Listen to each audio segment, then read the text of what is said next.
Good afternoon, ma'am. Hello, good afternoon. So here today we have Dr. Anuja Pathak from MGMMC. She is a pediatric resident, and we will discuss pediatric as a branch with her.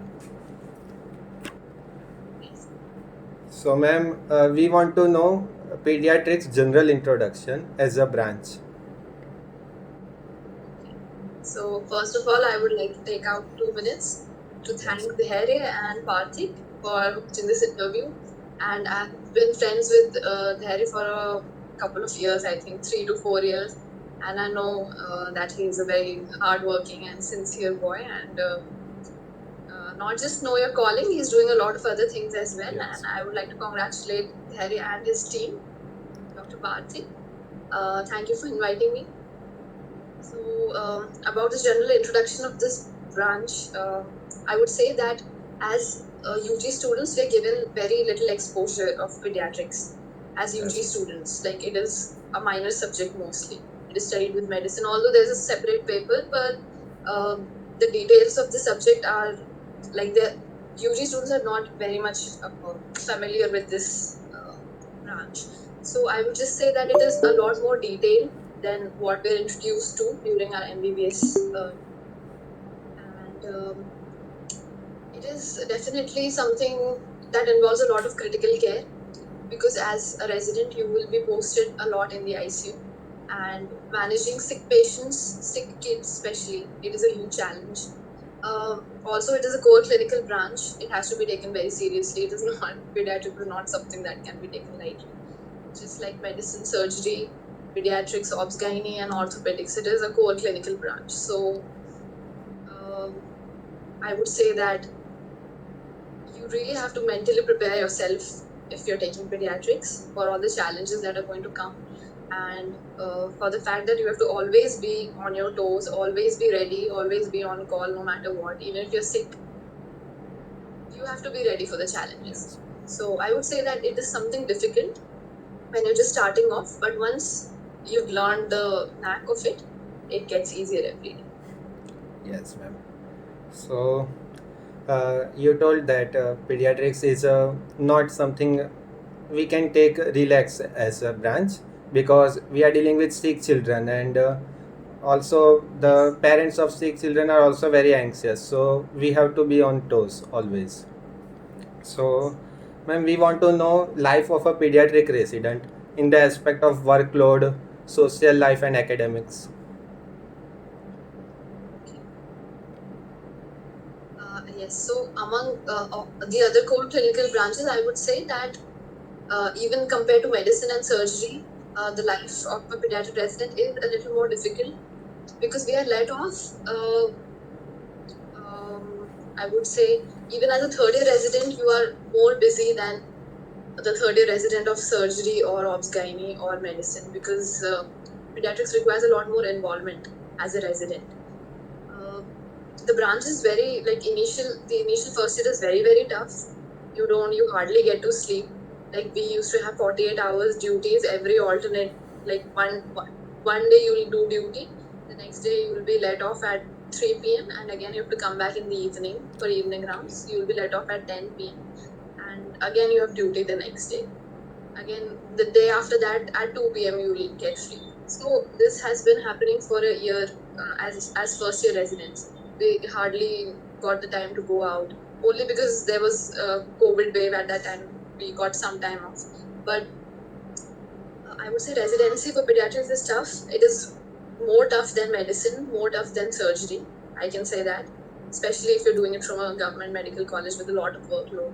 So, health-wise and mentally, you have to prepare yourself for pediatric residency. Okay, ma'am. So, what are the academic aspect of pediatric residency? Like, how do you manage academics and workload? Okay. So mostly first year, uh, there's not a lot of time to study. Actually, you forget a lot of things that you had read even for your NEET PG preparation. It is only in the second year that you get back to your textbooks. After 1 year, you get the opportunity to open your textbooks again. But Okay. everything comes back to you naturally. And mostly in the second and the third year, if you have the liberty in your teaching institute, if you have the liberty to take steps and to intervene based on whatever you have read, then it's great. Academically, it is just as good as medicine. Also, the fact that it is more of a general specialty in residency, not just in residency, even in the future life of a pediatrician, you are hitting all the systems of your patient, right? It's not like you have specialized in neurology, or it's not mandatory to specialize anyway. So, like, you get the opportunity to deal with all the systems of the child. So I would say academically, reading is required. A lot of reading and a lot of hard work is required, definitely, for treating your patient. And you only get this chance once you've reached second or third year of residency. Okay, ma'am. So everyone has something favorite thing about a branch when they choose a particular branch. So what were the favorite thing about pediatrics? So you chose pediatrics. What is tough about No, no. pediatrics? What are the your favorite things about pediatrics? Favorite things about pediatrics is that you develop a relationship with your patient that goes on for years. Like, I remember when I had just joined my residency, we were working in the NICU, and all the parents, they just remember the faces of all the residents. And then the child was, it was just a baby of, I think, 1 or 2 days at that time. And now I've reached about 2 years of my residency. I've finished 2 years, and the baby keeps coming to us. I've seen him grow to 2 years of age, and they know, the parents know my name, even though, like, I was just a resident at that time. Like, I'm still a resident, I was just a first year resident at that time, but still, since I was attending to that patient, now the baby is 2 years old, and his parents recognize me, they know my name, and they ask for me whenever they come, because they do not know the senior consultants who were treating the baby. They just know the residents who were always on duty at that time. So the kind of relationship that you establish with the family, also the fact that you get to understand a lot of family dynamics, because not just your patient is involved, you have to deal with the parents, you have to deal with the relatives most of the time. So you try to, it is not just the disease that you understand, it's also the lot of family dynamics that is playing a role in the life of that patient that you have to understand. So that is fun, that is interesting. And also, what is fun is that we, in our institute, we only deal with patients less than 14 years of age. So, like, we are treating 14 years of age of patients, and when they grow up, again, they insist on coming to us, because because of the trust that they have developed with us. And then we have to tell them that no, now you have to go to general medicine. The child is older now, but still they insist on coming to us in the OPD, and still they want to get admitted in pediatric wards. So I just feel that the relationship that we establish with our patients and their family is very valuable. Okay, ma'am. So It's just like easy every to deal with. yes, ma'am. Okay. So just like everything, everything has pros and cons both sides. So what are the cons of pediatrics as a specialty? The cons are that I would say residency is a little tougher than I expected. It takes a toll on your mental health, it takes a toll on your physical health as well. You have to be prepared, really prepared for it. The other thing is that I would say that it involves a lot of critical care, thoda casual attitude, and like relying on your juniors or somebody else. I think that needs to be avoided a little bit. So everything you have to see with your own eyes, and you have to be seeing the patient, you have to be seeing the files. That is a little bit, I think it is a little more challenging, because care of a child is very critical. So it is very detailed, and जैसे बोला जाता है कि बहुत जटिलता है इसमें. हाँ. Like, you cannot take things lightly. Everything has to be taken, everything that the child does, every medication, every dose has to be taken very seriously. Doses में तो especially ऊपर नीचे हो जाना, वो बहुत गलत चीज हो जाती है. So I would just say that it requires a lot of involvement. Okay, ma'am. So what are the type of personalities that should choose pediatrics as a branch and shouldn't choose pediatrics as a branch? So I would just say that once you've decided that either you want to take surgery or you want to take medicine, if you have a brain that responds to more of academic interests and more of reading and more of making a diagnosis, these kind of personality can, like, if you are fit for general surgery, you're fit for general pediatrics as well. I would not say that you have to be very comfortable with kids, or if you hate kids, you cannot take pediatrics, or if you love kids, you cannot take pediatrics. It has got nothing to do with that. Nobody was born a pediatrician. Nobody was born a general medicine practitioner. The 3 years of your training are enough to make you comfortable with your branch. So I don't think there is any personality, particular trait who should and who should not take pediatrics. Okay, ma'am. So, medical training is very long. We all know that from beginning of our MBBS. But at some point, we think that now we should settle, and life is going very fast and all. So, what are the settlement options after pediatrics? Like, what should one expect from pediatrics?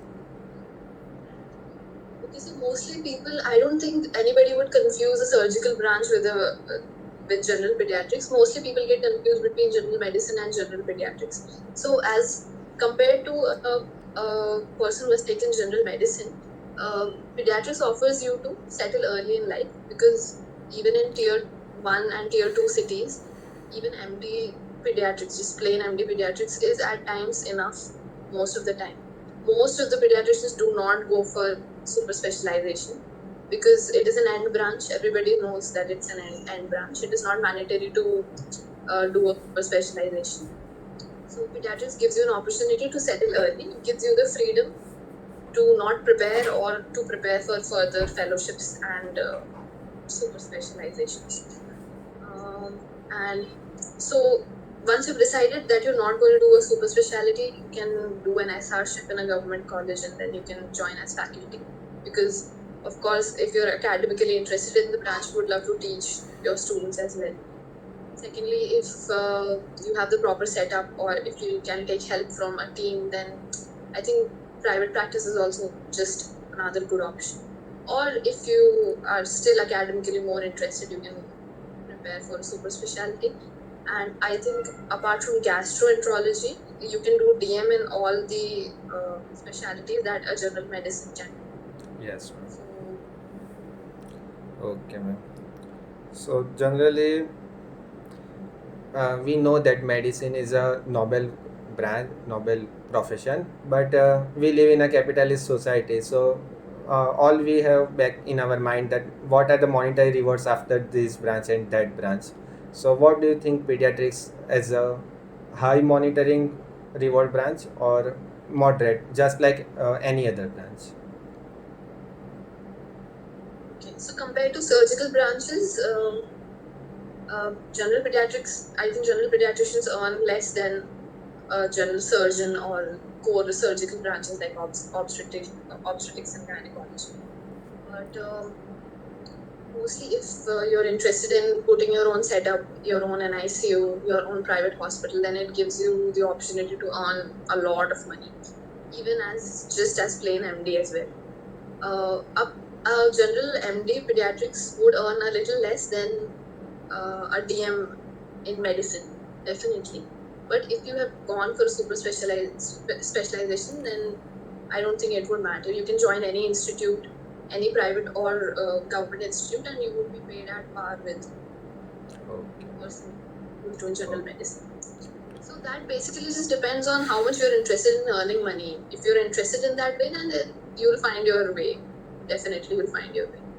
I would not say that it is one of the most earning branches. Compared to surgical branches, of course, you would earn less. Okay. But it's enough, really. Okay, ma'am. So, how much free time do you expect as a resident and consultant from pediatrics?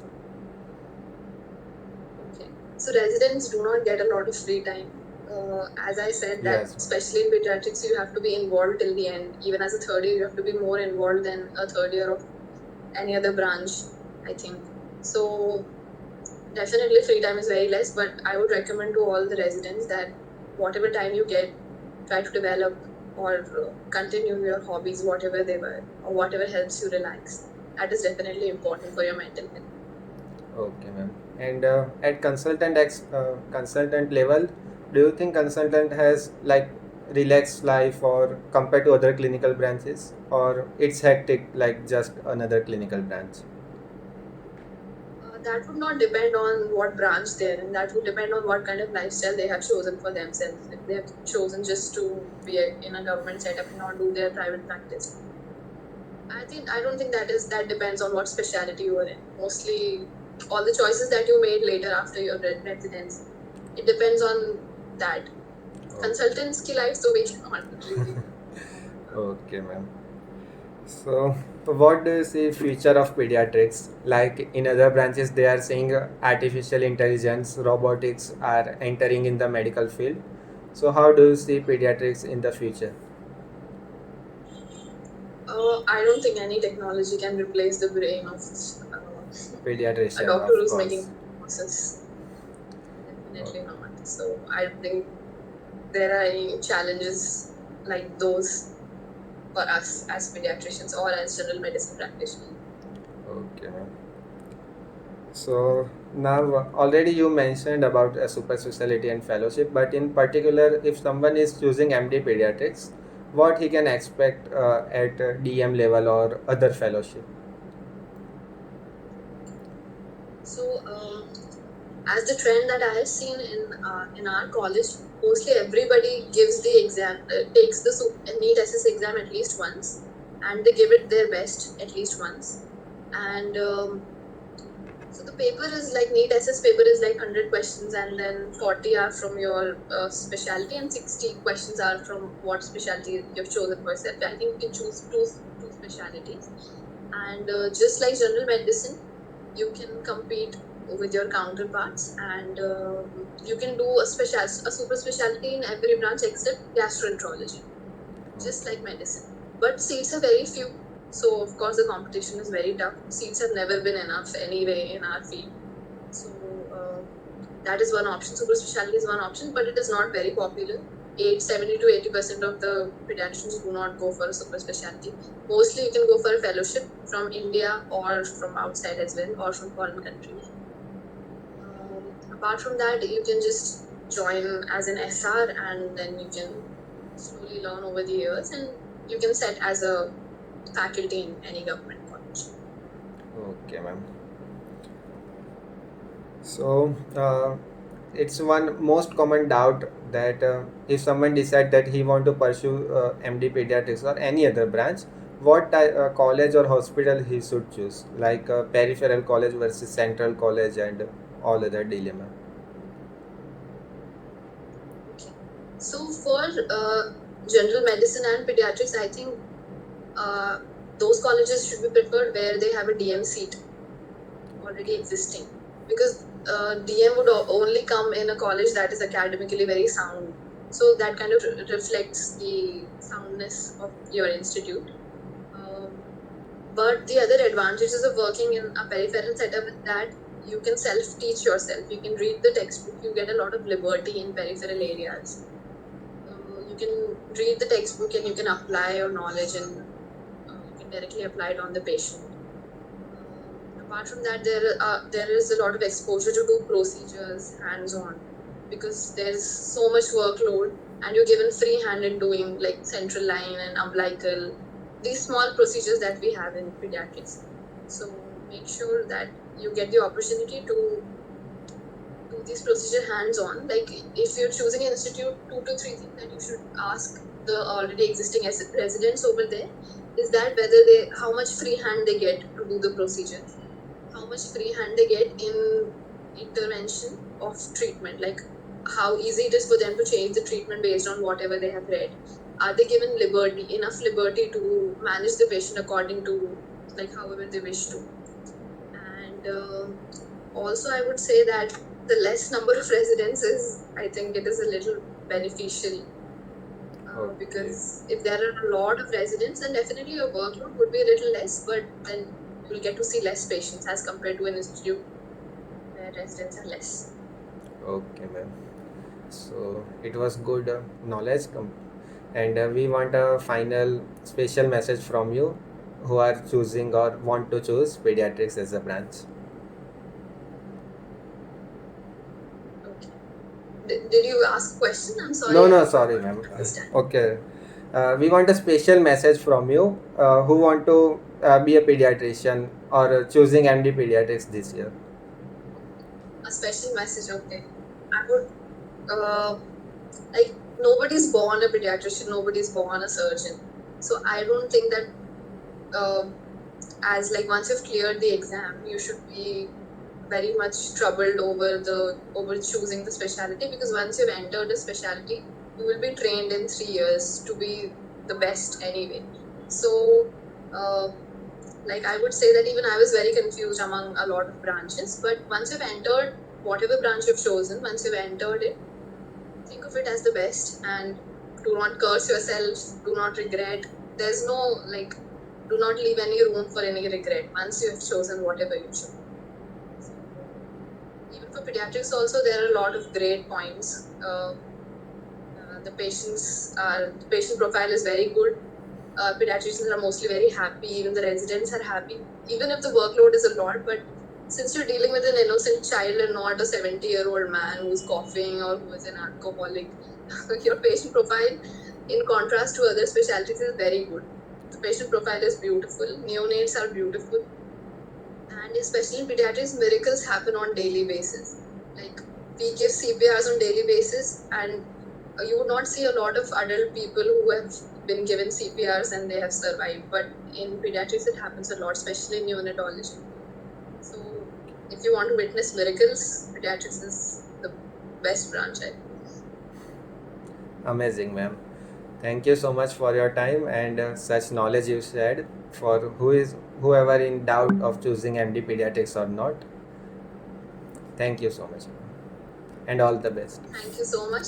Thank you for taking your time out for this interview. Thank you so much. Okay. Bye. Bye.